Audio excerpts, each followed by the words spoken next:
Hi guys, it's me Dance Max again. Ayan. Let's do unpacking or unboxing ba tawag doon guys. Ayan. Gagawa tayo ng video nito while bubuksan kasi ito yung policy pag receive ka ng parcel from TikTok shop. Ayan. Kailangan may video and ayan, for evidence. Ayan. Ano to guys? Order ko from TikTok shop. Ayan, binili ko para sa sa tindahan ko guys. Ayan, it's Myra E. Alam nyo, nakaka laki ng discount kasi buy 2 plus 1. Ayan, legit to guys and matagal pa yung mag-expired. Ayan.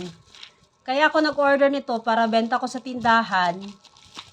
And kahit konti lang yung yung profit, yung ginansya ba, at least yung profit ko guys, ginansya na ako kaninang isa. Ayan, ito yung isa. Ito yung ginansya na ako, profit ba tawag doon, ayan. Saka ito yung bebenta ko, ayan. Yun lang guys, thanks for watching, bye!